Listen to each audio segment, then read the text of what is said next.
He shielded a lost alien child from gunfire. Days later, her mother's army came for him.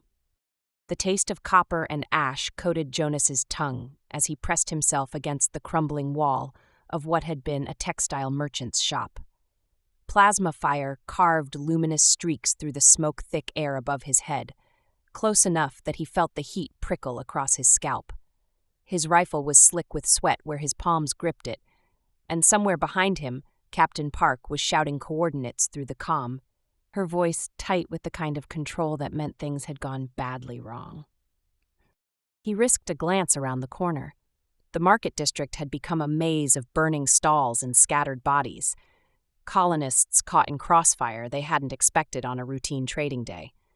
The attackers wore no insignia, nothing that identified faction or species, just black tactical gear and movements too professional to be raiders. They'd come for something specific, Jonas knew that much. The pattern of their fire was wrong for a simple smash and grab. Movement caught his eye, small, wrong, out of place in the geometry of combat. A child stood between two burning structures, maybe 30 meters across the open plaza. Not human. Even through the scope, he could see the distinctive pointed ears rising from her head, the pale skin that seemed to catch light differently than human flesh should. She was frozen, eyes wide with terror, as flames crawled up the walls on either side of her. "Mercer, we're falling back to the secondary perimeter," Park's voice crackled in his ear. Jonas's mouth went dry. The child hadn't moved, couldn't move maybe, locked in that particular paralysis that came when fear exceeded a young mind's ability to process it. "Mercer, acknowledge." He was already moving before his conscious mind caught up with his body. The rifle clattered against his side as he broke cover, boots pounding across cracked pavement. Park's voice became a distant roar of protest, words he couldn't parse through the thunder of his own heartbeat. Plasma bolts scorched the air around him. One passed close enough that he smelled the ozone burn, felt static electricity lift the hairs on his arms. The child's eyes locked on his face as he ran, huge eyes shifting between blue and something brighter, more teal. Her mouth opened, but no sound emerged.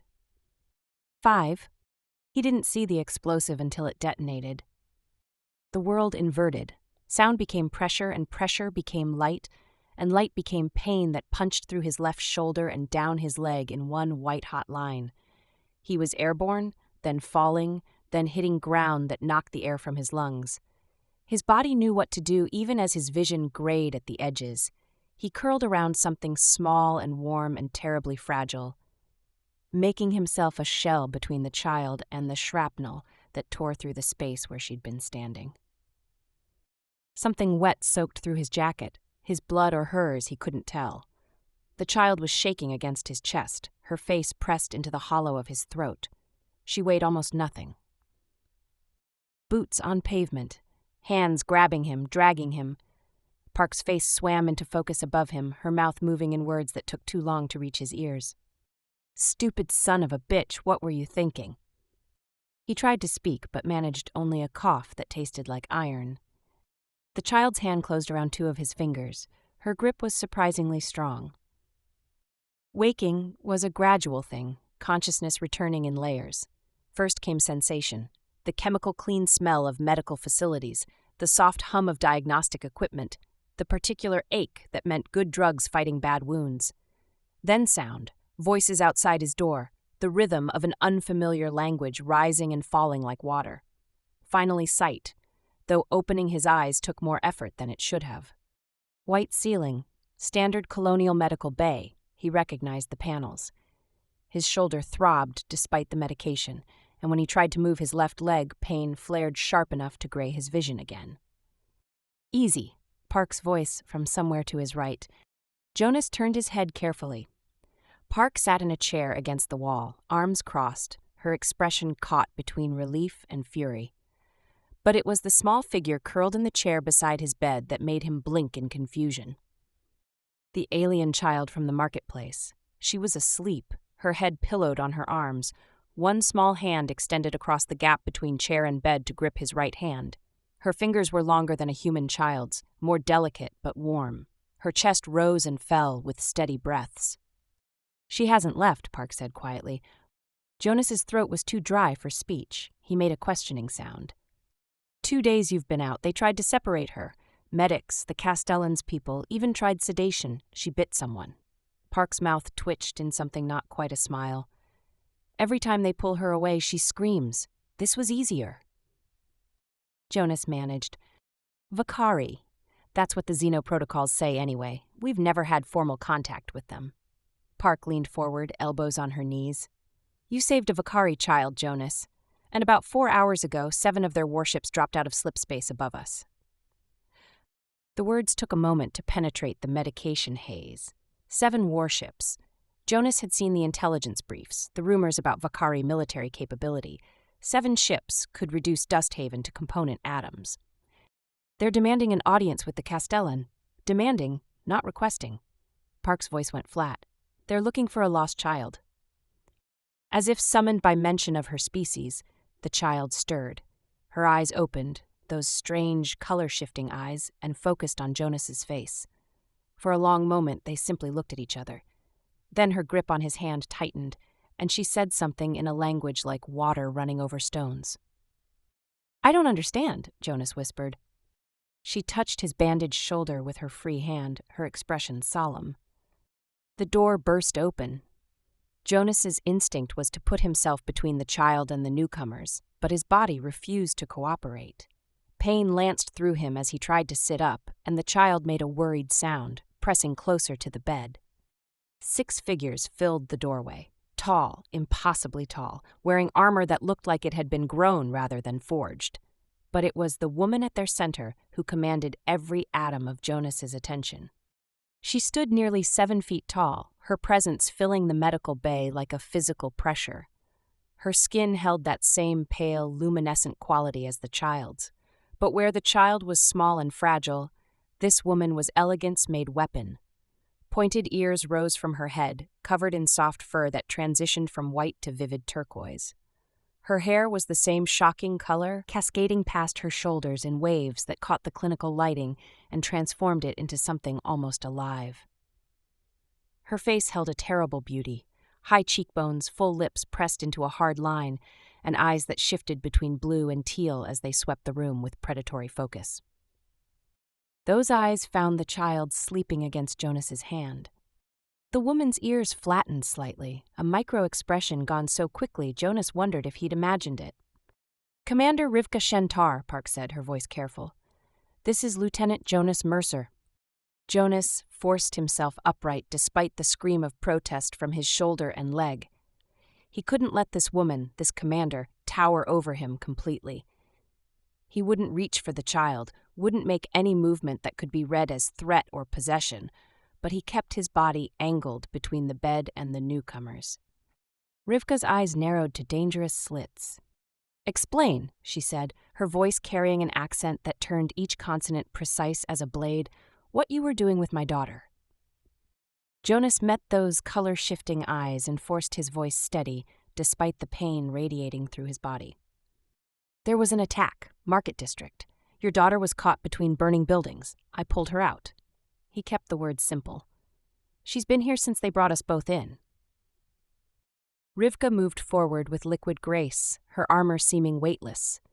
She stopped at the foot of the bed, her height making the medical bay's ceiling seem inadequate. This close, Jonas could see the intricate etchings on her armor, patterns that might have been writing or art, or both.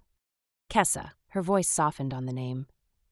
The child lifted her head and spoke rapidly in that water-over-stone language. When Kessa touched Jonas's bandaged shoulder, something shifted in Rivka's expression, a crack in the facade.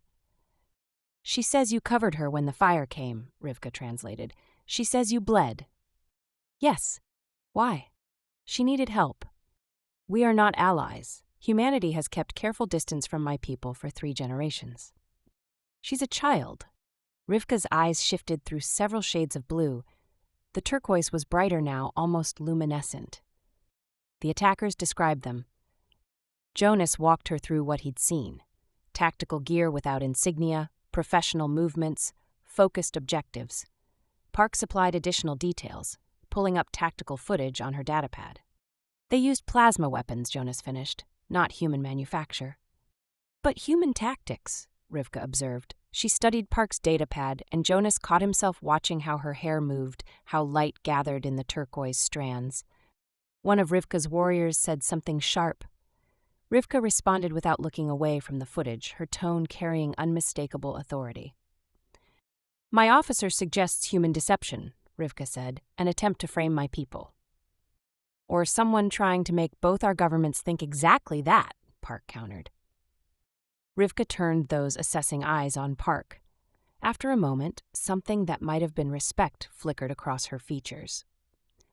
"I require access to your surveillance systems and to the attack site itself." 3 days later, Jonas found Rivka alone in the Colonial Archives. He shouldn't have been there. Vorik had made it clear that contact with the Vakari delegation was to be supervised, but Park had mentioned seeing Rivka struggling with the archive interface. She sat at a terminal designed for human proportions, her frame making the furniture seem comically small. Her hair fell forward as she leaned toward the screen. Frustration radiated from her shoulders. "The search parameters need to be narrowed," Jonas said from the doorway. Rivka's head snapped up. Her hand moved toward her sidearm, then stopped. Recognition crossed her features, followed by something more complicated. "You should not be here." "Probably not." Jonas moved into the room, keenly aware of each step on his recently healed leg, but neither should 7-foot-tall aliens be stuck with interfaces built for 5'9" humans. The corner of her mouth twitched. He pulled up a chair and reached for the secondary terminal. "What are you looking for?" "Weapon signatures. Your colonial defense recorded the plasma discharge patterns." She turned the screen toward him. "But your database structure is inefficient." They worked in silence, Jonas navigating the archive system while Rivka analyzed data. It should have been awkward, human and Vakari, former strangers, bent over flickering screens. Instead, it felt natural. Rivka asked questions with directness that valued information over politeness, and Jonas responded in kind. "There." Rivka pointed to an energy signature. "This weapon is Vakari manufacture, 3rd-generation plasma rifles, decommissioned 8 years ago." "Decommissioned?" "Sold, through proper channels, to certified buyers." Her eyes shifted to darker blue. "Or through other channels to anyone with currency." Jonas overlaid the tactical footage with weapon signatures. Rivka leaned closer, and Jonas became suddenly aware of how near she was. Close enough to see the subtle texture of her skin, how her eyes held multiple colors at once. She smelled faintly of something he couldn't identify. "Human tactical patterns," she murmured. "Vakari weapons. This was designed to be discovered." "Someone wants our governments to fight." Their eyes met. In that moment, with evidence of conspiracy mounting, Jonas felt something shift. Recognition.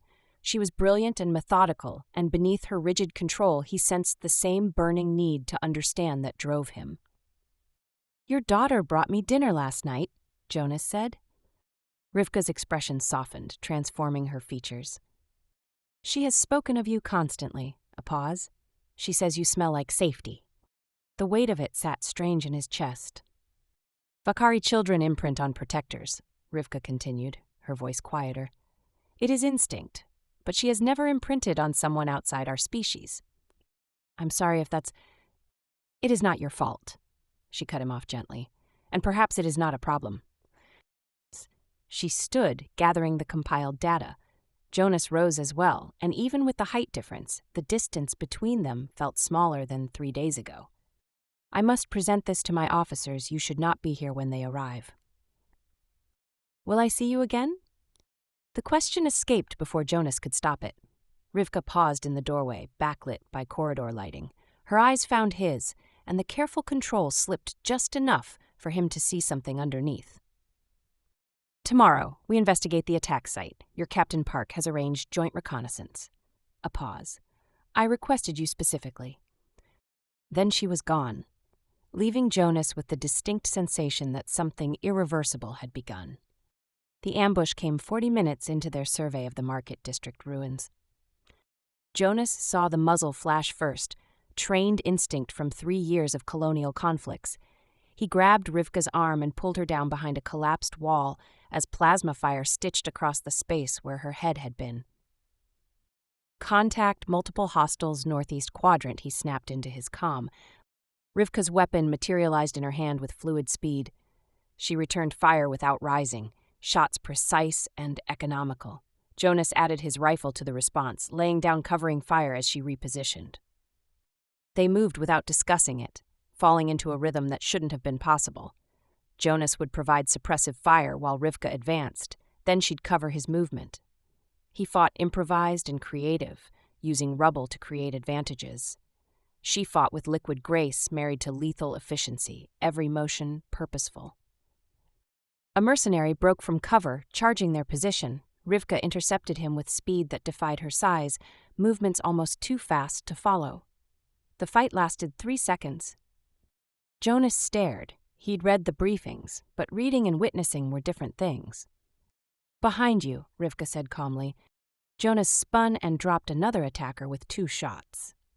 They ended up back-to-back as the firefight intensified, a defensive position born of necessity and unexpected trust. Jonas felt the heat of her body against his shoulders, felt her move in response to threats he couldn't see. His world narrowed to muzzle flashes and target acquisition, and the steady presence of the woman covering his blind spots. When silence fell, they remained frozen for 3 heartbeats, weapons raised, breathing hard. "Extraction ETA 15 minutes, Park's voice came through the comm. Hold position." Jonas lowered his rifle slowly, turned. Rivka faced him, armor scored, a thin line of blood, darker than human blood, marking her cheek. Her eyes were brighter than he'd seen them, almost glowing. "You fight well," she said, "for a human." Jonas felt a smile pull at his mouth. "You're not bad yourself." This time she did smile, brief and small but real. Then her eyes shifted past him and the smile died. "That is not Park." Jonas turned. The approaching shuttle bore Vakari markings. The woman emerging from it had violet hair instead of turquoise, her expression carved from ice. "Commander," the violet-haired woman said, tone clipped. "High Command has issued immediate recall orders." "On what grounds, Terran?" "On the grounds that you have compromised military integrity." Terran's silver-blue eyes cut to Jonas with open contempt. "Surveillance footage from your overnight stay in Mining Facility 7 has been transmitted to both governments." Jonas felt his stomach drop. Mining Facility 7, where they'd been trapped for 8 hours, waiting for extraction, where they'd talked, and where Rivka had tended his reopened wound while explaining Vakari honor codes and why trust was both currency and weapon in her culture. Surveillance footage that shouldn't have existed in an abandoned facility. "Someone knew we'd be there," Jonas said quietly. Rivka's eyes met his, and in that moment, he saw her reach the same conclusion. This wasn't just about profits from war. This was about ensuring that any alliance between human and Vakari would be poisoned before it could take root. "Commander," Terran said, "we depart immediately. The Council demands explanation." Rivka held Jonas's gaze for 1 more second. Her eyes shifted through a dozen shades of blue, faster than he could track. Then she turned away, following Terran toward the shuttle, her spine rigid with military discipline. Jonas watched until the shuttle's engines flared, and it lifted into Dust Haven's rust-colored sky. His shoulder ached where she'd bandaged it 12 hours ago. His hands still remembered the warmth of her skin when she'd touched his face to examine a cut, her fingers surprisingly gentle. Park appeared at his elbow, expression grim. "They're going to crucify both of you for this," she said. Jonas didn't answer. He was calculating angles and conspiracies, and beneath it all, remembering the way Rivka's eyes had looked when she'd asked him why he'd saved Kessa. Because she needed help, he'd said. The truth was more complicated and more dangerous. Confinement felt like suffocation wrapped in bureaucracy. Jonas sat on the narrow bunk in his quarters. Not technically a cell, Vorik had assured him, just protective custody pending investigation, and stared at the surveillance footage playing on loop across his datapad. Mining Facility 7. 8 hours of footage that shouldn't exist, cameras that weren't supposed to be there, angles that framed him and Rivka in careful intimacy even when they'd simply been talking. Someone had staged this, someone with access to both Vakari and human intelligence networks. The door chimed. Jonas looked up, expecting Park with another meal he wouldn't eat, and instead found himself staring at Kessa. The Vakari child stood in his doorway wearing a simple gray tunic, her turquoise hair disheveled, her eyes shifting rapidly between blue and teal in a pattern Jonas had learned meant distress. Behind her, the corridor was empty. No guards, no escort. "How did you—" Kessa crossed the room in 3 quick steps and grabbed his hand. She spoke rapidly in her language, words tumbling over each other with childish urgency. When Jonas shook his head helplessly, she made a frustrated sound and switched to broken English, her accent thick but comprehensible. "Mother, danger," she tugged his hand. They say she is," Kessa struggled with the word, "broken by you, by humans." Jonas felt something cold settle in his chest. "What do you mean broken?" "Vakari law, commander cannot," she gestured helplessly between them, "cannot care for other species, is weakness, they take her rank, maybe more." "Where is she?" "Ship, her room, guards." Kessa's grip tightened. "You must help, like before." Jonas looked at the child. This alien girl who'd imprinted on him because he'd done what any decent person should do, who'd snuck through security checkpoints with a determination that reminded him painfully of her mother, and made a decision that would probably end his career. "Okay," he said, "but first I need to see Captain Park." Park listened to his plan with her arms crossed and her expression caught between exasperation and reluctant admiration. "You're asking me to help you commit treason." "I'm asking you to help me stop a war." She studied him for a long moment, then pulled a data chip from her pocket and tossed it to him. "Financial records. Took some creative hacking, but I traced the money. Castellan Vorik has been receiving regular payments from a weapons cartel that supplies both human and Vakari militaries." Park leaned against the wall. "Same cartel that manufactured the plasma rifles used in the market attack. They profit when we fight, Jonas, and they lose everything if humans and Vakari actually establish trust." Jonas turned the chip over in his fingers. Evidence, proof, everything they needed to expose the conspiracy. "There's more," Park continued. "I found matching payment records in the Vakari financial networks. 3 of Rivka's senior officers, including that purple-haired one, Terran. They arranged Kessa's exposure to the attack, used their own commander's daughter as bait to create exactly this situation." The cold in Jonas's chest turned to ice. They tried to kill a child to start a war. And they're willing to sacrifice Rivka's career to prevent peace. Park pushed off the wall. "You want to infiltrate a Vakari warship? Fine. But you take this evidence with you, and you make damn sure both governments see it." The Vakari flagship hung in orbit like a piece of living architecture, its hull marked with organic curves that suggested growth rather than construction. Jonas stood in the maintenance bay wearing borrowed technician coveralls, Kessa's hand in his, and wondered if this was the stupidest thing he'd ever done. Probably, but he'd done stupider things for worse reasons. Kessa led him through corridors that twisted in ways human ships never did, past crew members who saw a child of their own species and assumed the human was authorized. The ship's interior smelled different. Not bad, just alien, like metal and something botanical Jonas couldn't name. They reached Rivka's quarters without incident. 2 guards stood outside, warriors in full armor with weapons that hummed with dormant charge. Kessa spoke to them in rapid Vakari, her voice taking on an imperious tone that must have been learned from her mother. One guard responded with what sounded like a question. Kessa pointed at Jonas and delivered what was clearly an order. The guards exchanged glances. One spoke into a comm device. The other kept her weapon trained on Jonas with professional wariness. The door opened. Rivka stood framed in the entrance, and Jonas felt his breath catch. She wore simple clothing, a tunic and fitted pants in deep blue, instead of her armor, and her hair fell loose around her shoulders. But it was her eyes that stopped him. They were darker than he'd ever seen them, almost navy, and the careful control he'd come to recognize had fractured into something rawer. Jonas.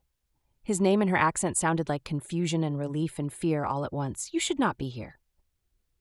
"I'm getting that a lot today." Kessa slipped past her mother into the quarters. Rivka's eyes followed her daughter. then returned to Jonas with an expression that might have been desperation. "The guards will stay outside," Jonas finished. "I told them I'm here to testify about the market attack. Kessa sold it pretty well." Rivka's hand moved to the doorframe, gripping it like she needed the support. For a long moment, they simply looked at each other across the threshold. Then she stepped back, allowing him entry, and the door sealed behind him with a soft hiss. The quarters were larger than Jonas expected, but still felt intimate. Sleeping platform, work area, a viewport showing Dust Haven's rust-colored surface below. Kessa had already curled up on the platform, exhausted from her adventure, her eyes drifting closed. "They are going to charge me," Rivka said quietly, "compromising military integrity through emotional weakness toward humans, allowing personal attachment to cloud strategic judgment." "Is that what happened?" She turned to face him fully, and the height difference felt less significant in this private space. Her eyes shifted through several shades as she studied his face. "I do not know what happened," she admitted. "Vakari law is clear. Commanders do not form attachments outside their species. It creates vulnerability, compromise, divided loyalty." "And have you formed an attachment?" The question hung between them like a physical thing. Rivka moved to the viewport, presenting her back to him, her shoulders tight with tension. "You saved my daughter. You risked your life without hesitation, without calculation of benefit or alliance. You protected her as if she were your own." Her voice was carefully controlled. "And then you stayed. You worked beside me. You fought beside me. You—" She trailed off. Jonas moved closer, close enough to see how her hair caught the starlight from the viewport. "I what?" "You made me question everything I believed about your species." She turned, and suddenly they were close enough that Jonas had to tilt his head back to meet her eyes. "About what honor means, about whether strength can exist alongside vulnerability." "Rivka, my people's laws do not forbid caring for someone of another species," she said, the words coming faster now, like a confession too long held.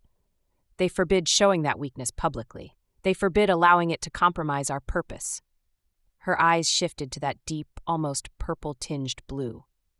"But pushing you away, pretending you mean nothing, that compromises who I am far more than admitting the truth." Jonas reached up slowly, giving her time to pull away, and touched her face. His hand looked small against her elegant features, his fingers rough against skin that felt warmer than human temperature. She didn't pull away. Instead, her eyes closed briefly, and he felt her lean into the contact with a surrender that must have cost her everything. "I have evidence," Jonas said quietly. "Park found proof that Vorik and some of your officers arranged the attack. They used Kessa as bait. They've been profiting from human Vakari tensions for years." Rivka's eyes snapped open, blazing teal. "Terran?" Her name's on the financial records. For a moment, Jonas thought Rivka might pull away, might retreat into the commander persona. Instead, her hand came up to cover his where it still rested against her face, her fingers wrapping around his with careful pressure. "Then we end this," she said, "together." Alarms screamed through the ship. Rivka's head snapped toward the door, her entire body shifting into combat readiness. Jonas dropped his hand and moved to stand beside her as the door burst open. The guard from outside stood there, her expression urgent. "Commander, we're under attack, multiple mercenary vessels, human and Vakari combined forces. They're targeting both the fleet and the colony." Rivka and Jonas exchanged a single look, understanding passing between them without words. The conspirators had decided to force the issue. If they couldn't prevent peace through politics, they'd create war through violence. "Sound General quarters," Rivka ordered, "and get me a direct line to the Colonial Defense Coordinator." The guard hesitated. "Commander, linking our systems with human defense violates every—" "Do it," Rivka's voice carried absolute authority. "That is an order from your commanding officer." The guard saluted and disappeared. Rivka moved to the work area, pulling up tactical displays with swift efficiency. Jonas joined her, and together they watched the mercenary formation resolve on the screen, ships bearing no flags, armed with weapons that could penetrate both human and Vakari shields. "They're going after life support," Jonas said, recognizing the attack pattern. on the colony. If they destroy it, they force your fleet to either watch humans die or intervene, and either way the political fallout starts the war. Then we stop them. Rivka's hand moved across the controls, broadcasting a signal. This is Commander Rivka Shentar to all Vakari vessels and Dust Haven Colonial Defense. I am transmitting evidence of conspiracy to incite war between our peoples. The current attack is being executed by mercenary forces funded by elements within both our governments. I am authorizing joint defensive coordination under emergency protocols. Her eyes found Jonas's across the tactical display. Captain Mercer, I'm placing human defense strategy under your coordination. My fleet will follow your tactical commands. Jonas felt the weight of that trust like gravity shifting. Understood, Commander. Let's keep both our peoples alive. As they bent over the tactical displays together, coordinating a defense that shouldn't have been possible, Kessa stirred on the sleeping platform. She looked at her mother and Jonas, working side by side, their voices low and urgent, their movements synchronized despite species and culture and every reason they should have remained enemies. And she smiled. The tactical displays painted Dusthaven's orbit in hostile red markers. 17 mercenary vessels moving in coordinated assault patterns that spoke of military precision and abundant funding. Jonas watched the formation shift and felt his combat instincts sharpen into focus. They're splitting their force, he said, tracing the movement with his finger. 8 ships moving toward your fleet, 9 breaking for the colony. They want to divide our attention. Standard doctrine would suggest we defend our own positions separately, Rivka replied, her voice steady despite the chaos erupting around them, which is precisely what they expect. Jonas met her eyes and saw the same tactical calculation he was running. What if we don't give them that? Rivka's hand moved across the controls, broadcasting to both fleets. All vessels, this is Commander Shentar. Vakari 3rd and 5th Squadrons will intercept the colonial attack vector. Human defense wings, you have clearance to engage threats approaching Vakari positions. Coordinate targeting through linked systems. The comm channels erupted in protests, Vakari officers objecting to the violation of protocol, human commanders questioning orders from an alien authority. Rivka silenced them with a single transmission of the financial records Park had uncovered, scrolling names and payment schedules across every screen in both fleets.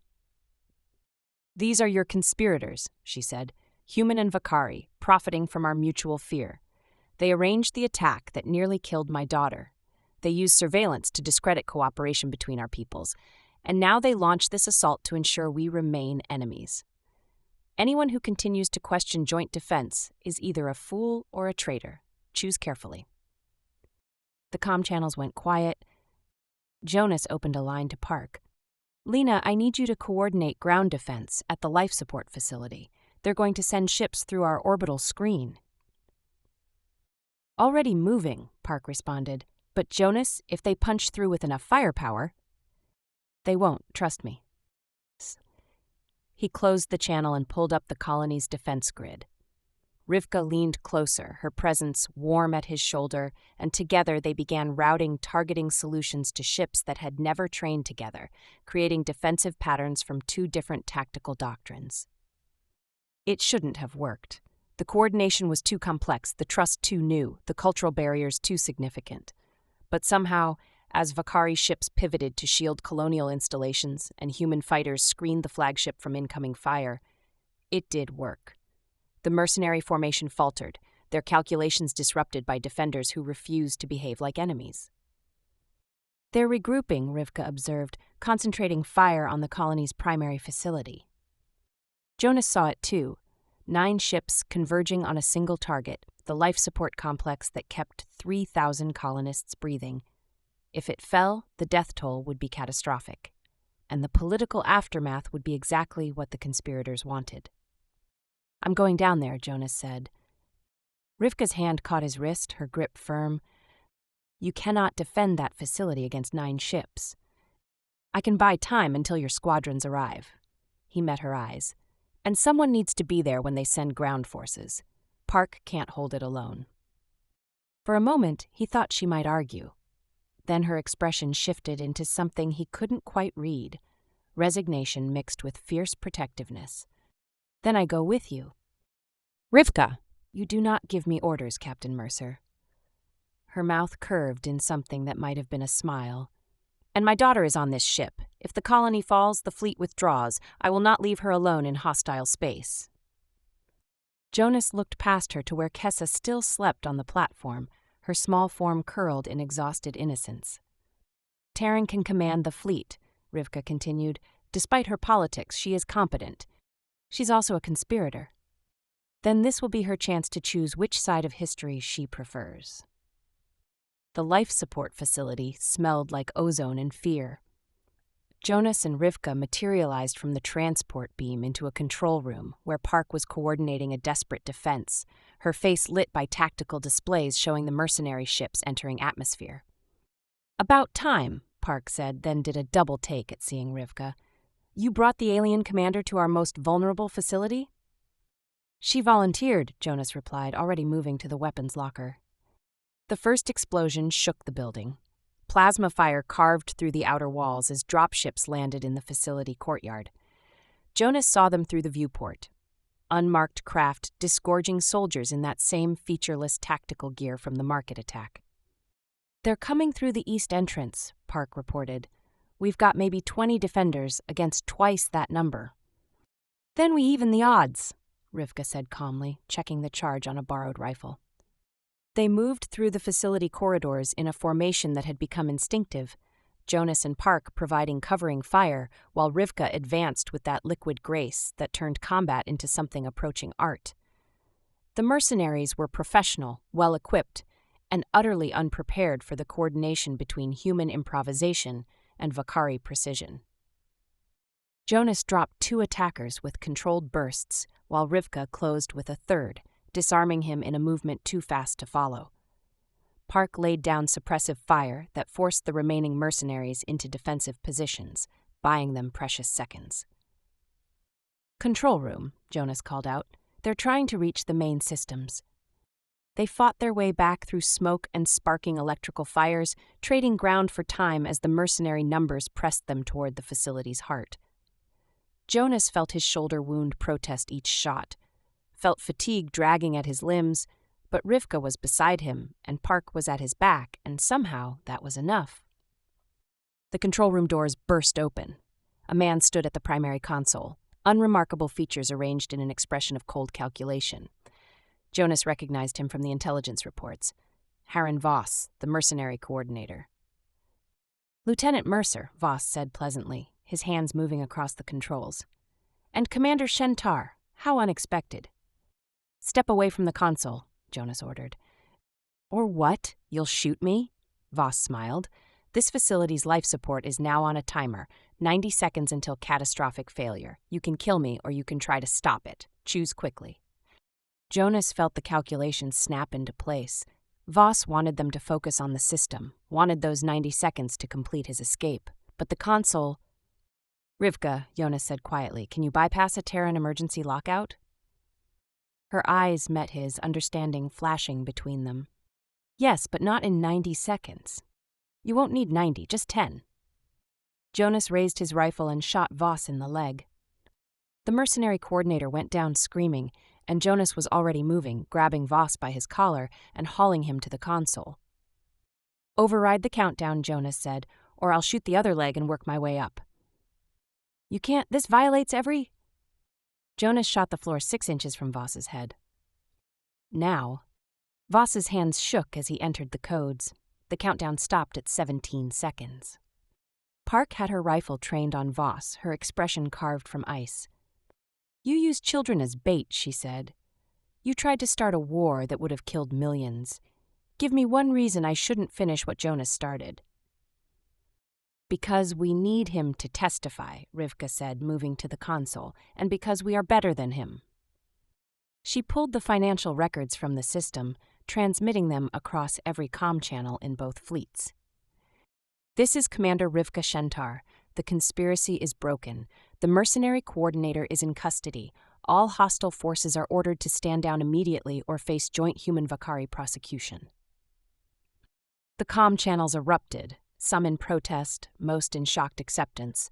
Jonas listened to Terran's voice cutting through the chaos, ordering Vakari vessels to cease fire, her tone suggesting she'd made her choice after all.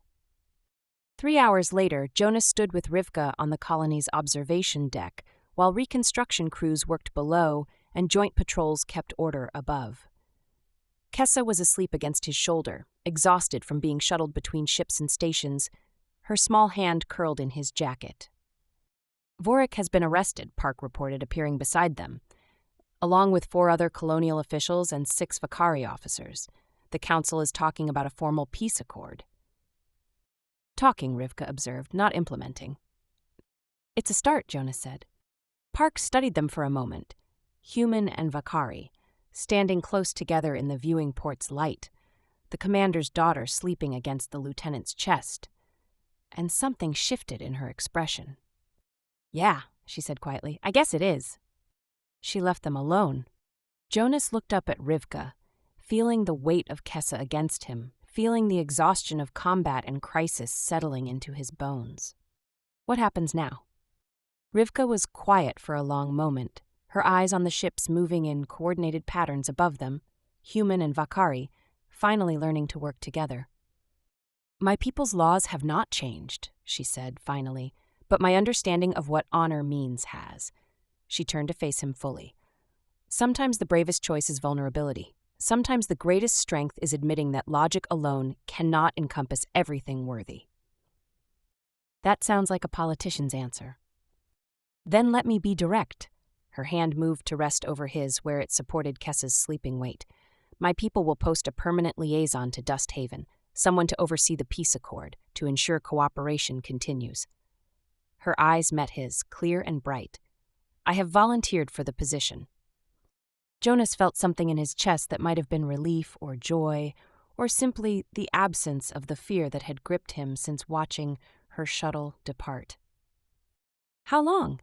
As long as it takes to build something lasting, her fingers tightened on his. Some bonds, once forged in fire and trust, and the simple act of one person protecting another's child, cannot be walked away from. They can only be built upon, slowly, carefully. She paused, to see what grows between the spaces where 2 different worlds learn to touch.